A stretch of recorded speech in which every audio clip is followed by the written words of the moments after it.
Perkenalkan, nama saya Gloria Angelina Liberty, NIM 20104171132. Tujuan saya membuat video ini adalah untuk memenuhi tugas ujian akhir semester mata kuliah e-marketing dengan dosen pengampu Bapak Adi Mursalim. Nomor 1, yang A, untuk alasannya yaitu karena lebih praktis dan dapat dilakukan di mana saja, serta banyak diskon dan promo. Sedangkan 3 aktivitas online utama yang umumnya dilakukan konsumen, yang pertama, visiting atau search. Calon pembeli mengakses situs e-commerce. Kunjungan ini dilakukan setelah mengidentifikasi kebutuhan yang ingin dibeli. Namun, ada pula yang hanya sekedar ingin meluangkan waktunya melihat-lihat produk, jasa, atau promo yang ditawarkan pihak e-commerce. Kedua, purchasing. Setelah seseorang melakukan kunjungan atau pencarian dan menemukan produk atau jasa yang cocok baginya, ia kemudian akan melakukan pembelian. Dan beberapa hal yang melatar belakangi pembelian seseorang di situs e-commerce. Pertama, seseorang melakukan pembelian karena memang membutuhkan barang atau jasa tersebut.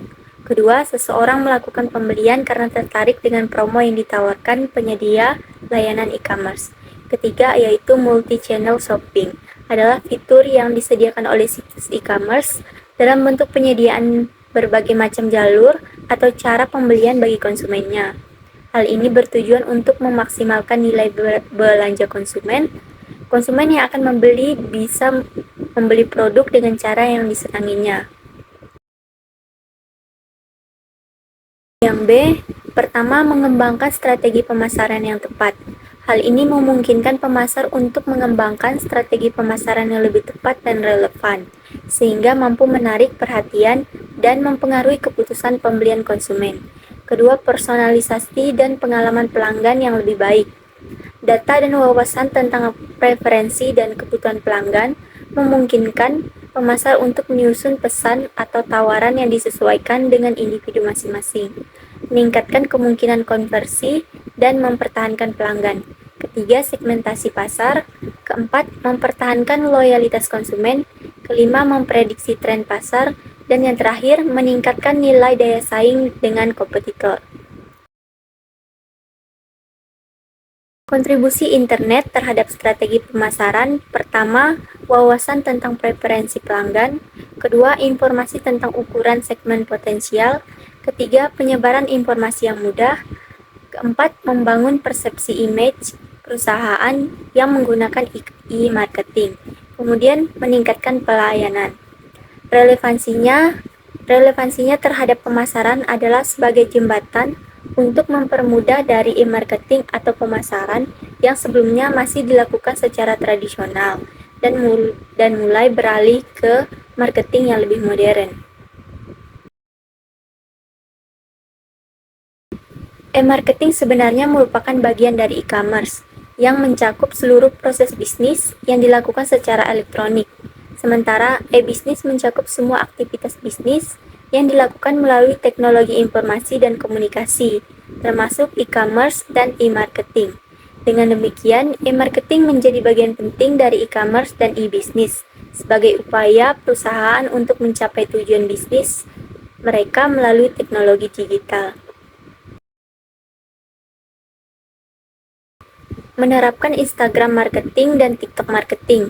Pemasaran Instagram adalah aktivitas mempromosikan produk melalui pembuatan konten maupun kampanye lain di sosial media tersebut. Agar kegiatan promosi di Instagram berhasil secara optimal, lakukanlah strategi sebagai berikut. Pertama, gunakan akun Instagram bisnis. Kedua, lakukan optimasi profil. Ketiga, buat konten menarik dan konsisten. Keempat, manfaatkan semua jenis konten berikut. 5 strategi memasarkan produk di TikTok yang patut dicontoh. Pertama, menggunakan hashtag yang sesuai. Kedua, mengikuti tren dan membuat konten menarik. Ketiga, melakukan kolaborasi dengan influencer TikTok. Keempat, buat deskripsi dan caption yang jelas. Kemudian yang kelima, sering posting video dan sering beriklan.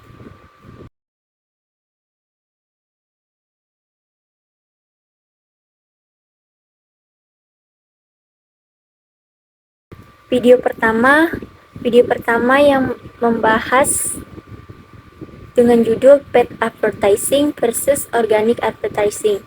Isi videonya, advertising adalah Anda beriklan dan Anda membayar mereka. Itu contohnya beriklan di koran, beriklan di televisi, dan beriklan di media cetak lainnya. Paid advertising sifatnya berbayar. Ketika ingin beriklan di Facebook, harus membayar terlebih dahulu. Sedangkan organic advertising yaitu mempromosikan sesuatu tanpa perlu membayar seperti update status di Facebook, Instagram, dan lainnya. Kemudian, fast result mendapatkan hasil yang lebih cepat, bisa berupa profit maupun rugi. Adapun juga spending money yang dimaksudkan adalah bisa mengeluarkan uang untuk membayar Facebook karena layanan dari Facebook. Organic advertising yang sifatnya free dan slow result. Kelemahan dari organic advertising ini adalah audiens diperoleh itu kurang luas. Spending time yang sifatnya organik ini akan menguras waktu. Kemudian video kedua dengan judul Strategi Meningkatkan Penjualan dalam Facebook Marketing. Pematerinya Pak Denny. Materi ini membahas mengenai Facebook Marketing. Facebook Marketing adalah sebuah platform yang bisa kita gunakan untuk bisnis. Adapun yang harus kita lakukan yaitu dengan menemukan 5 page untuk brand kompetitor. Terdapat juga cara mempertahankan calon audiens agar tetap memilih produk, di mana jangan membuat banyak post dalam satu hari. Hindari postingan tanpa media dan hindari upload video dari YouTube karena Facebook yang akan mengurangi penyebaran. Selanjutnya, terdapat beberapa poin yang harus diingat, yaitu lakukan soft selling di Facebook, bukan hard selling. Soft selling merupakan langkah menaikkan adjustment, serta pelajari teknik copywriting sebelum memulai analisis performa halaman menganalisis konten apa yang disukai oleh audiens. Di Facebook sekaligus dengan konten yang sama itu tetap harus dimodifikasi dengan melihat dan meniru di industri yang sama, tetapi meniru dengan yang baik dan yang tidak perlu jangan. Itu sebabnya dimodifikasi dan masukkan ide-ide baru kita.